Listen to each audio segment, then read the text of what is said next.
daripada umek kayak anak Betul. pegang iPad. Nah, itu kan sebenarnya nggak harus gitu, nggak harus gitu. Ada cara lain. Ada cara lain. Jadi kita pengen ini tidak perlu dimasukkan secara spesifik ke kurikulum, tapi ini pemerintah juga harus membuat regulasi yang jelas. Selain itu juga ini harus diulang-ulang terus. Saya melihat referensi di Cina itu memang sampai membuat namanya TikTok yang versi lokal, Douyin itu. Oh iya, benar. Aplikasi khusus itu. Aplikasi itu saya melihat referensi dan saya baca-baca. Semoga ini benar dan menjadi referensi kita bahwa anak-anak di bawah usia 14 saat ini hanya bisa menggunakan 40 menit per hari di versi lokal itu Douyin itu. Terus anak-anak juga tidak bisa mengakses aplikasi ini dari jam 22 sampai jam 6 pagi.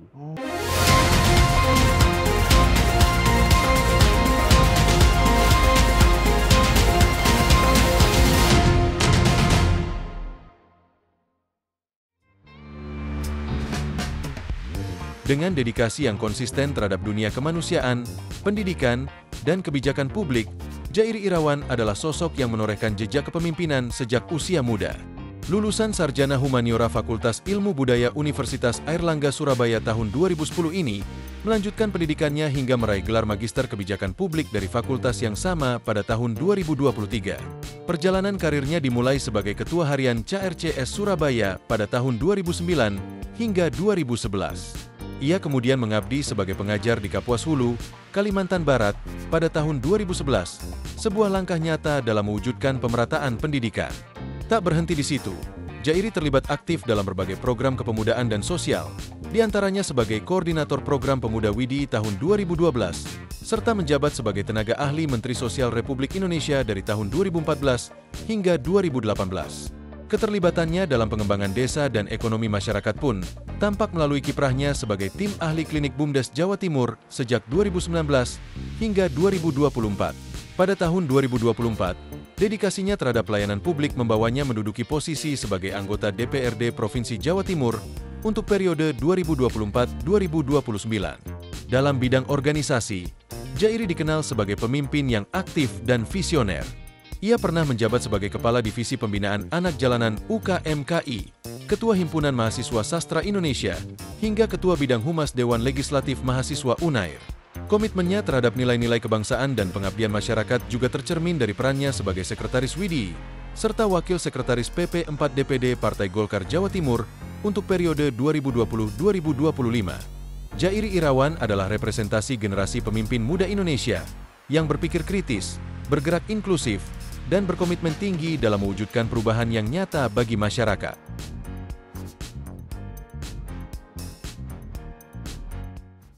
Assalamualaikum warahmatullahi wabarakatuh. Salam sejahtera bagi kita semua. Salam Om Swastiastu, Namo Buddhaya, salam kebajikan. Jumpa lagi bersama saya, Randy Niko Rambanda di program Gebrakan Wakil Rakyat DPRD Jawa Timur. Seperti kita ketahui, sosial media sudah menjadi kebutuhan banyak pihak. Tak terkecuali anak-anak, bahkan rentang umurnya mulai 8 sampai 13 tahun. Dalam hasil riset terbaru, mereka bisa mengakses sosial media mencapai 5 jam per hari. Tentunya hal itu sangat mempengaruhi kehidupan bersosialisasi dari mereka. Tentu saja sosial media seperti pisau bermata dua. Bisa bermanfaat jika digunakan dengan bijak dan berbahaya jika tidak ada kontrolnya. Untuk tahu lebih jauh mengenai hal ini, saya sudah bersama Wakil Ketua Komisi E DPRD Jawa Timur, Bapak Jairi Irawan. Langsung saja kita sapa beliau.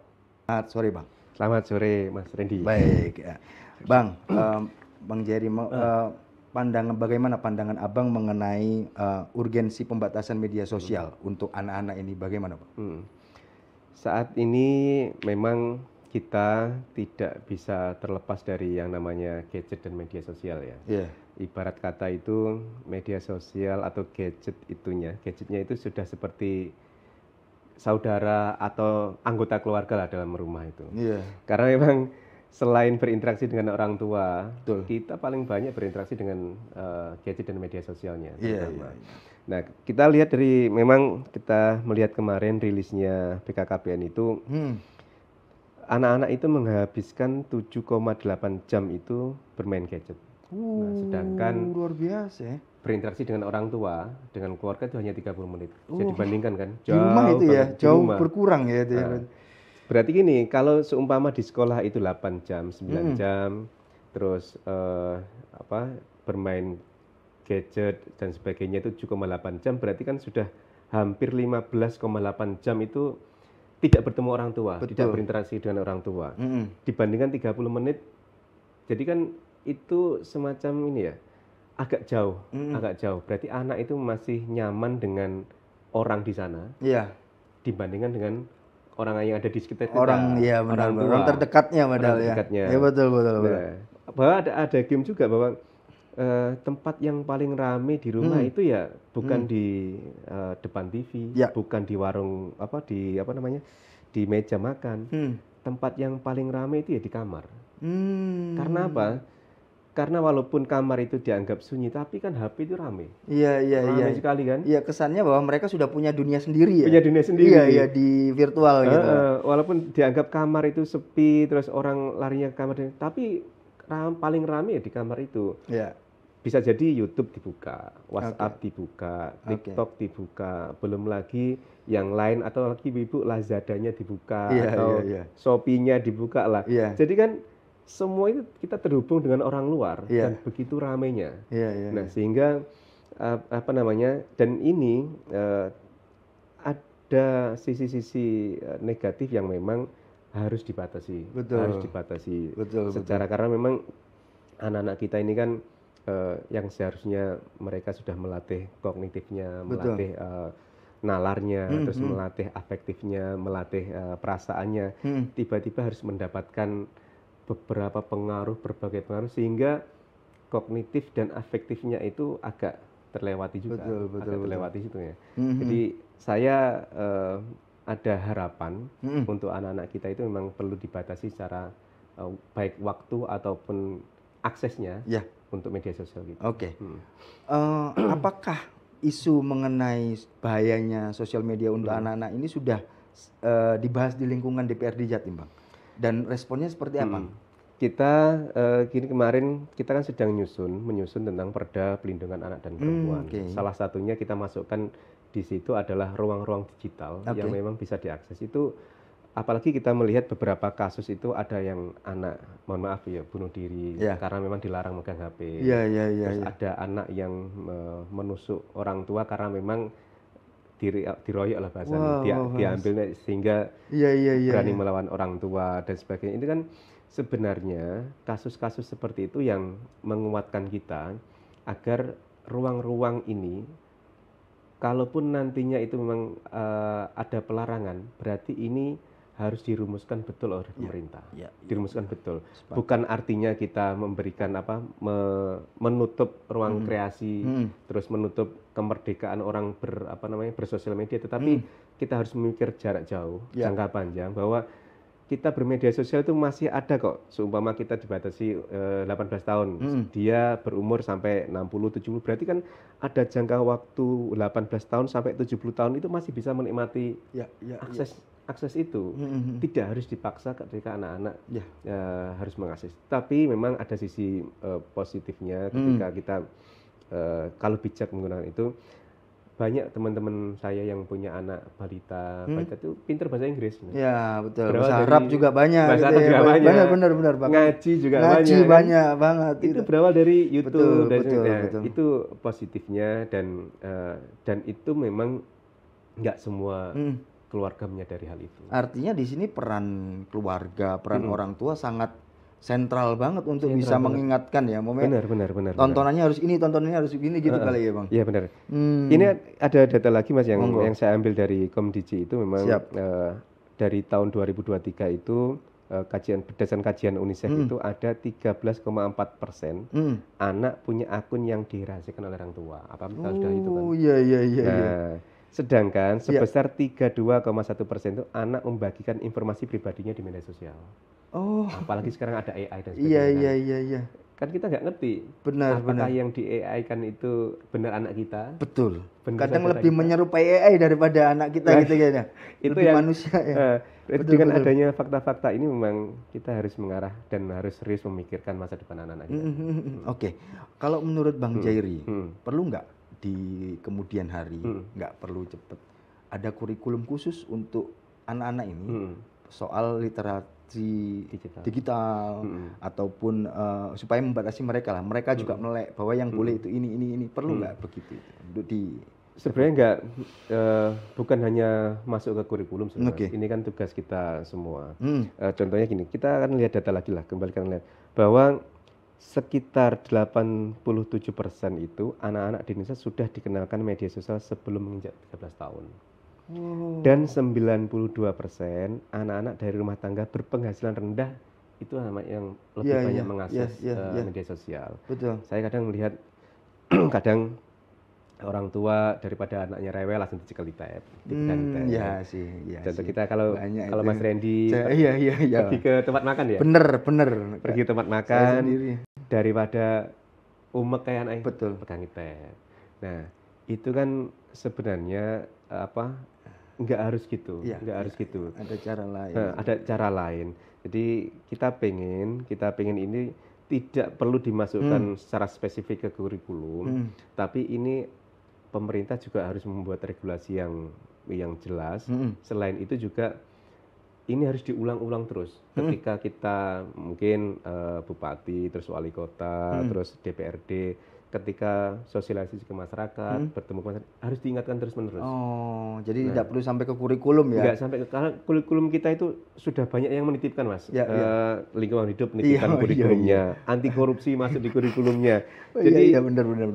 sepertinya ini adalah kerja semesta yang harus dilakukan oleh semua orang untuk mengingatkan ke masyarakat tentang bahayanya media sosial atau baik buruknya media sosial lah.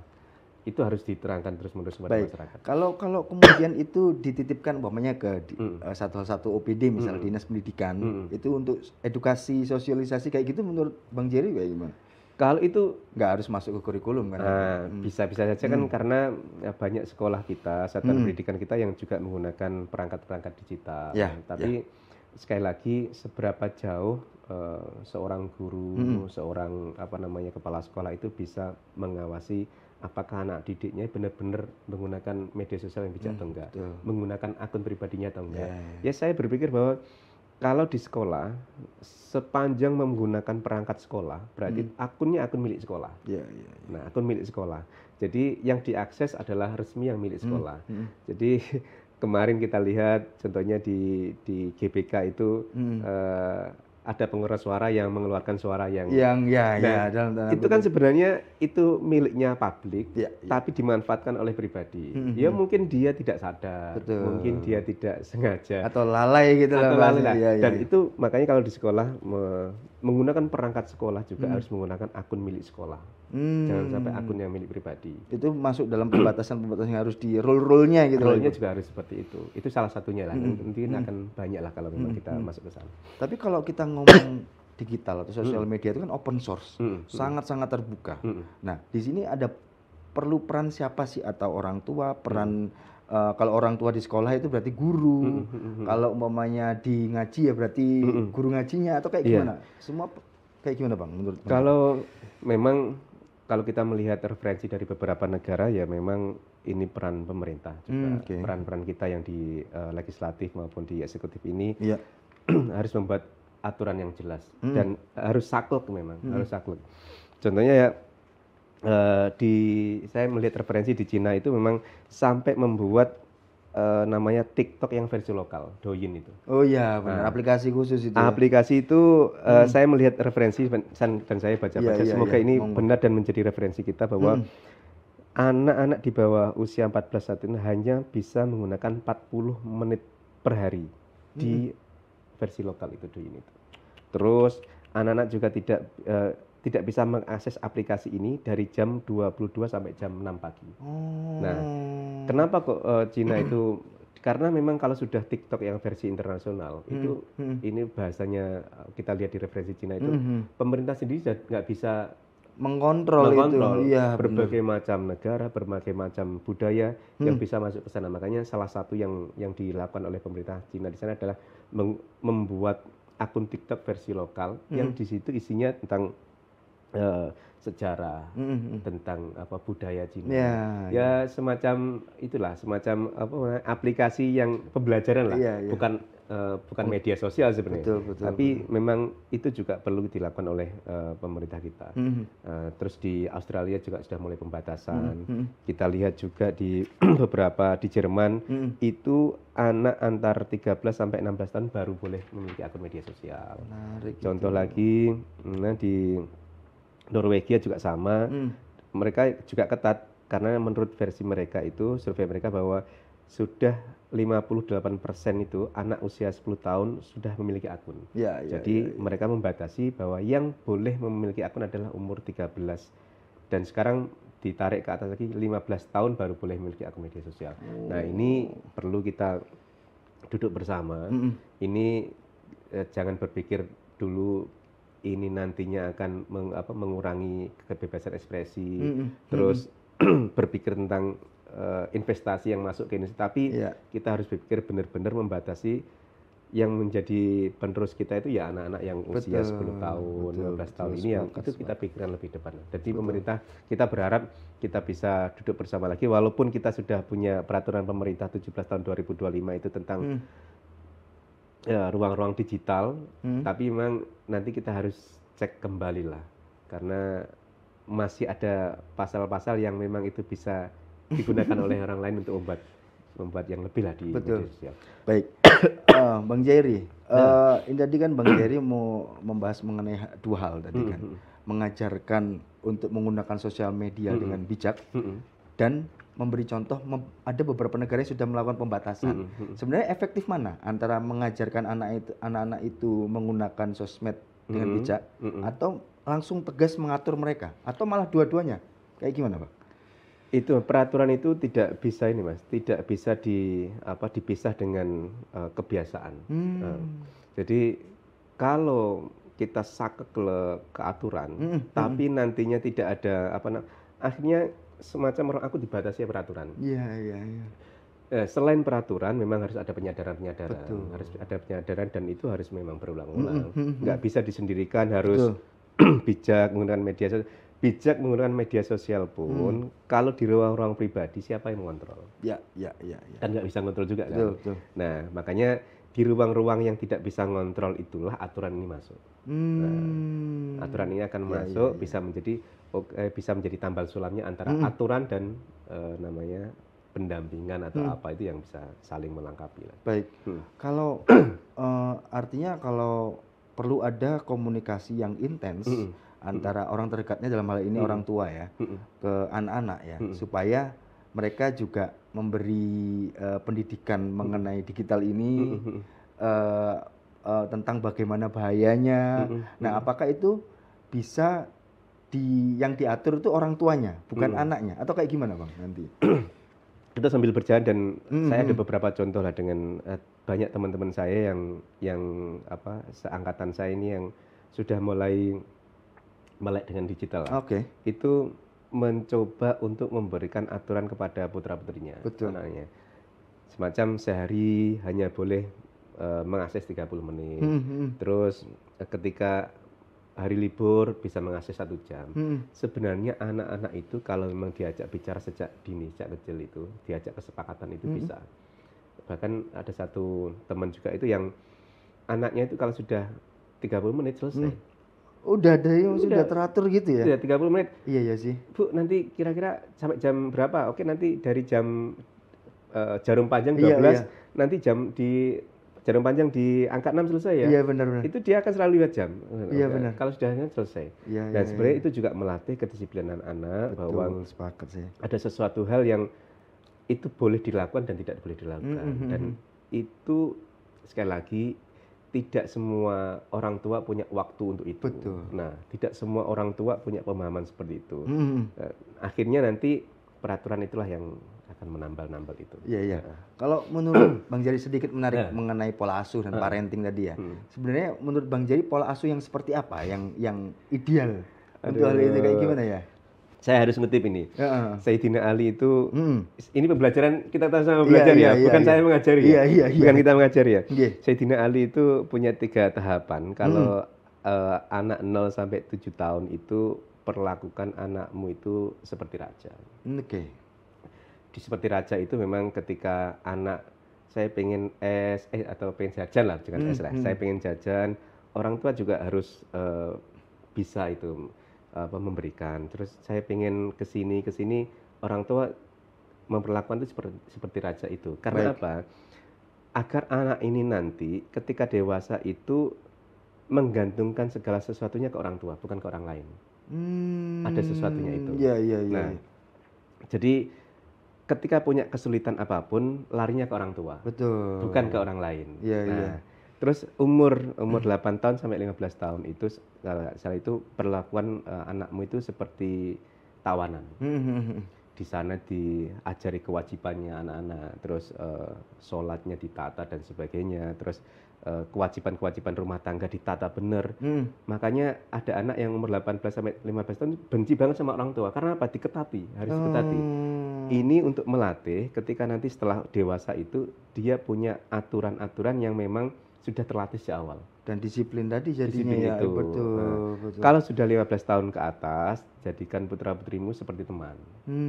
Untuk Iya, iya. berbicara, ngobrol, Iya, terus iya, iya. diskusi. Nah, ini juga sekali lagi untuk membentengi anak kita ketika ada sesuatu hal yang nantinya dia tidak bisa menerima di kehidupan dia sendiri itu, maka larinya ke orang tua.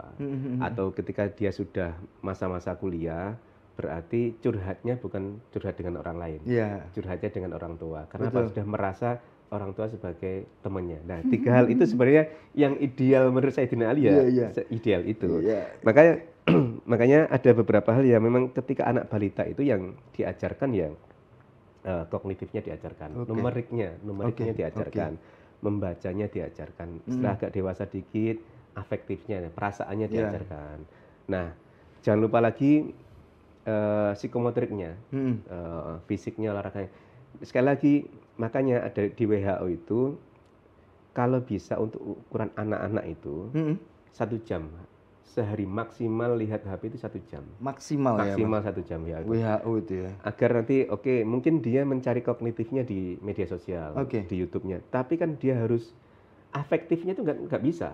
Oke. Berperasaan itu kan nggak bisa lewat digital itu. Betul, Harus betul. berinteraksi dengan orang. Betul. Nah, psikomotoriknya dia harus berjalan juga. Harus lari-lari, harus betul. berkegiatan. Nah, itu kalau memang secara kognitifnya dia dapat, afektif dia dapat, psikomotoriknya dia dapat, ketika dia sudah saatnya untuk bisa menikmati digital, dia itu akan siap. Ya, itu termasuk literasi digital itu. Akan Artinya siap. disiapkan dulu anaknya gitu ya. Iya, Baru disiapkan dulu kemudian anaknya. dikasih gearnya, gadgetnya baru. Gadgetnya. Oh, gitu. Kita pernah lihat iklan Thailand nggak? Iya, iya, iya, iya, iya. Ketika dia mau beli HP, tanya, anakmu umur berapa? Iya. Umur 6 tahun. Oke, 6 tahun lagi balik ke sini beli HP. Kan Iya, iya, itu iya. iklan-iklan Thailand yang kita Menarik, punya. menarik, menarik. Ya. Itu satir juga itu ya. Satir juga. Oh, jadi Satir perlu juga. lah pemerintah juga ngasih sosialisasi dalam bentuk-bentuk begitu ya. Bentuk-bentuk iklan-iklan itu juga penting juga. Baik, baik, baik. Kalau Bang, seberapa penting sih, maksudnya seberapa besar media sosial ini bisa mengubah karakter atau kepribadian anak dalam kehidupan sehari-hari? Oke. Mas, kita akan coba ini ya, dalam perkembangan kita, sebenarnya kita tahap pertama kita kan mendengar sebenarnya. Iya. Tahap mendengar. Setelah mendengar baru kita tahap lisan. Siap. Menirukan suara. Makanya ketika bayi itu berbicara mesti dikudang karo ibu. Nah, diajak ngomong, diajak apa, walaupun dia Nah, setelah tradisi menulis harusnya kan kita setelah tradisi lisan kan tradisi menulis. Iya, iya, iya. Kalau sudah bisa mendengar dengan baik, berbicara dengan baik, larinya dan nulis. Nah, tapi anak-anak kita atau sebelumnya kita setelah nulis kan kita melihat tradisi nonton, TV sebelum digital ya. Nah, dari tradisi mendengar terus berbicara, menulis, menonton itu sebenarnya ya intinya di mendengar, berbicara dan menulis itu sebenarnya. Menonton. Nah, kalau menonton ini kan kita melihat ini kita nggak bergerak kan menonton, Betul. mulut nggak bergerak. Betul. Tapi ini diajak mikir. Iya. Nah, kalau sudah menontonnya itu lebih dominan daripada dia mendengar dan berbicaranya, Baik. makanya anak akan Lebih banyak berkurang diam, iya. delaynya. Iya, Nah, iya. tetapi tradisi menonton ini belum selesai, kita dilibatkan sama tradisi digital. Nah, kadang tradisi digital itu sebenarnya itu sudah akumulasi dari cara berpikir kita, cara bicara kita, cara menulis kita, baru kita bisa menikmati tradisi digital. Tapi kita belum sampai ini selesai, anak-anak diperkenalkan sama digital. Afektifnya belum siap, Iya, oke. kognitifnya belum siap. Akhirnya apa? Ketika lihat digital itu, dia akan mereferensikan dia di digital. Baik. Secara tidak langsung, kalau anak-anak, makanya sekarang ngapunten saya melihat anak-anak di SMP, di SD itu wajahnya putih-putih, Iya. terpapar skincare lah. Karena itu dia dapat dari mana? Iya, Dari iya. media sosial Betul. itu. Padahal kalau memang kita secara biyen awake dhewe kelas 6 kanca-kanca dhewe kan Masak-masakan gitu Mas ya gitu Mas. dia tidak punya referensi Iya, selain betul, masak-masakan. betul, Makanya betul. sekarang anak-anak ketika kalau kita di teori dramaturgi itu ya memang anak-anak kita sebelum dia tuntas secara bicara dan menulis dan lain-lain, dia sudah harus dilihat digitalnya, Ya. sehingga mereferensikan dirinya itu referensi dari apa yang dia lihat. Makanya kadang-kadang bagaimana anak itu mendefinisikan dirinya itu apa yang dia dilihat. Ya. Nah, kalau kita dulu zaman 90-an mendefinisikan kita Ya. itu dilihat dari kelompoknya kan. Betul. Satu kelompok cutbre semua. Ya. Satu kelompok Gondrong gondrong semua. semua. Ya, Gondrong ya, apa ya. namanya? Gondrong buri Ya, kan komunitas. komunitasnya. Iya. Sekarang kita tidak bisa melihat kelompok orang itu karena memang semua sudah ada di layar digital. Referensinya di Ya. anak-anak sekarang ya akhirnya ketika sudah SMP pun sudah melakukan skincare sudah melewati, terus produk-produk rambut dan sebagainya itu semua referensinya dari digital. Dan itulah kenapa kalau kita melihat teori realitas sosialnya itu ya anak-anak itu belum siap menghadapi ini, tapi sudah dibidik sama media sosial Ya. untuk menggambarkan dirinya seperti yang ada di media sosial. Itulah Dan sekarang. beberapa kasus kalau kita lihat Gen Z ya, yang masuk kalangan Gen Z itu lebih cenderung baperan, cepat marah. Bahkan beberapa mereka kalau ada momennya dibatasi oleh orang tuanya, mereka bisa melawan lah bahasanya. Nah, itu kan ada perubahan-perubahan yang sangat signifikan ya Mas. Benar. Nah, itu. Karena dari kecil ini kan kalau afektifnya berperasaannya sudah terlatih sebelum melihat itu kan akhirnya ketika kita melihat media sosial, oh ini cuma acting kan seperti ini kan. Iya. Tapi karena ini kita tidak dibekali dengan afektif yang baik, tidak dibekali dengan cara berpikir, cara melihat realitas yang baik, akhirnya semua yang dilihat di media sosial itu akhirnya menjadi semacam realitas yang alami, murni. Iya. Padahal itu kan buatan semua. Dan membuat anak-anak, contohnya saya melihat beberapa kali itu di penelitiannya teman-teman kemarin, saya lihat di media di mahasiswa Unhas itu dia meneliti 20 anak umur usia 10 sampai 15 tahun yang sudah punya akun Instagram, TikTok dan Facebook. 10 sampai 15 tahun, Mas. Iya. Sampai 10 sampai 15 tahun. Waktu itu masih sekolah SMP saya Mas. Lihat TV sih. Lihat betul. Sik nang tanggane malah. Sekarang itu makanya dia mereferensikan dirinya itu seperti yang ada di media sosial, seperti selebgram yang dia inginkan. Tetapi ketika dia menggambarkan dia seperti idolanya, ketika tidak ada tanggapan yang baik dari followernya, dia akan merasa kok ini ya nih. Iya. Masa aku nggak ayu sih. Artinya ada purpose yang ingin dicapai di sosmed itu ya? Iya, kan seperti teori dramaturgi itu, dia pengen menampilkan yang terbaik, versi dirinya. Entah itu versi dirinya atau versi yang dilihat ya. AI malah bisa ya, versi AI malah. Tapi ketika itu dilemparkan dalam dunia maya, ketika ada cemoohan, akhirnya dia Langsung ya. Nah, karena itu tidak dilatih secara dini, secara afektifnya tidak dilatih secara dini oleh mungkin orang terdekatnya, akhirnya ketika mendapatkan cercaan itu, benteng dirinya itu ambrol, Mas. Ambrol. Akhirnya dia ngocoy, aku ayu nggak ya? Aku tidak sebaik itu ya. Itu yang kurang. Perlu validasi lah. Perlu validasi betul. dari orang yang ada di media sosial itu. Dan kita tidak tahu yang validasi itu bukan keluarga kita. Mungkin orang lain iseng atau cuma pengen ganggu. Kan anak-anak umur 10 sampai 15 tahun kan mencoba untuk mencari identitas dirinya. Betul. Kalau identitas dirinya itu kebetulan yang baik di media sosial, maka dia akan ikut itu. Tapi ketika yang direferensikan itu yang kurang baik menurut dia, maka ketika dia mendapat hujatan, akhirnya dia akan lari ke diri sendiri, depresi, terus mental health-nya terkena. Itu hal-hal seperti itu yang kita bisa banyak terjadi lah. Terjadi kita. Baik, terakhir Bang, Bang Jairi kan duduk di legislatif ya, membidangi sebagai pembuat kebijakan. Bang Jairi memandang implementasi aturan-aturan mengenai sosial media di Indonesia ataupun di Jawa Timur ini seperti apa? Sudah tepatkah atau perlu diperketat lagi atau gimana? Kita melihat ini kita perlu juga melihat kebutuhan yang urgent anak itu apa. Yang dibutuhkan anak itu asa asi asuh lah.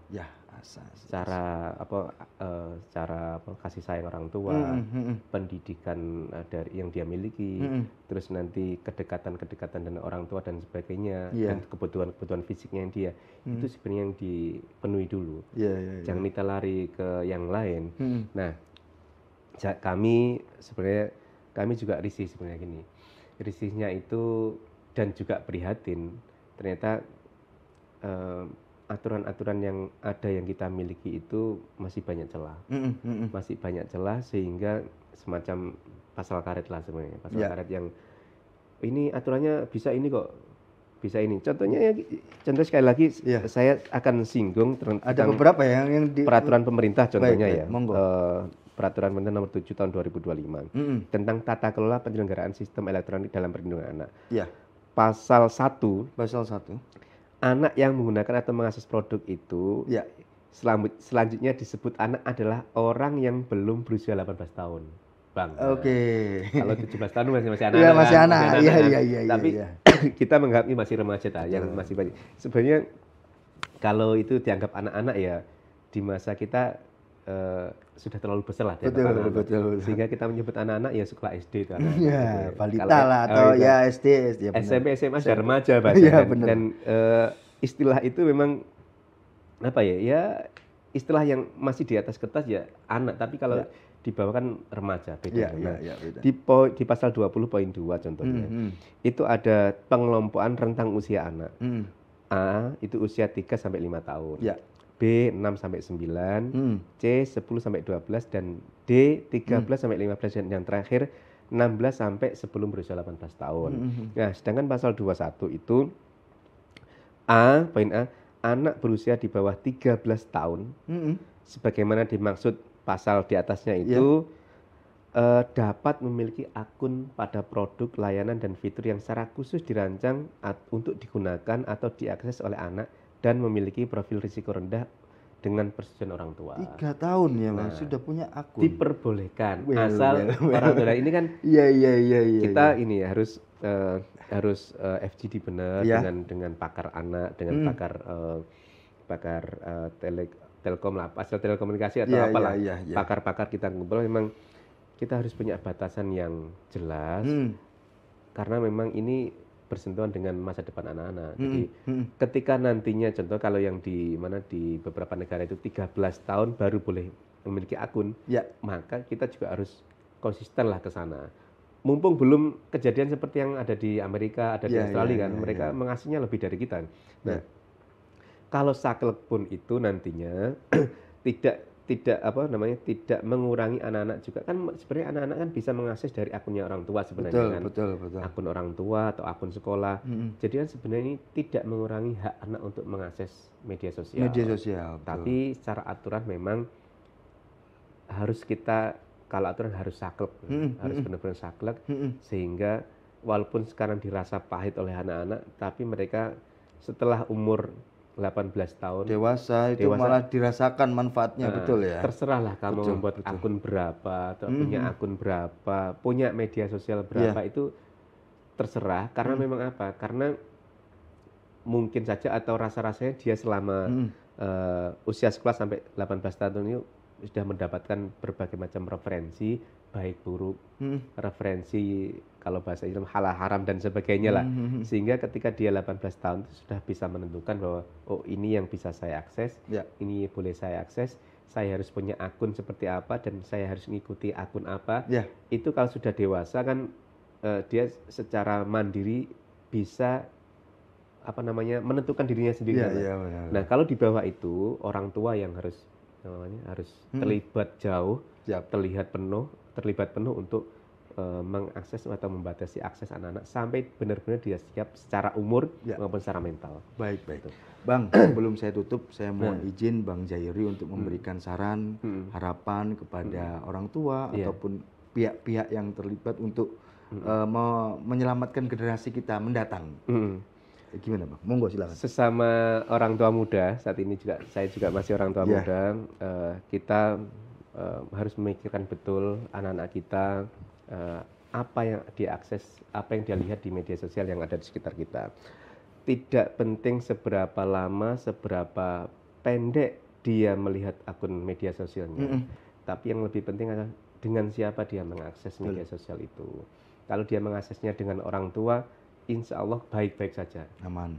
Tapi kalau dia mengaksesnya dengan orang lain atau orang yang tidak pernah kita kenal, kita berharap itu jangan sampai terjadi pada anak kita. Karena sekali lagi kita punya kewajiban untuk menyiapkan anak didik kita, anak-anak kita sampai mereka siap untuk menentukan dirinya sendiri ketika mereka sudah dewasa nanti.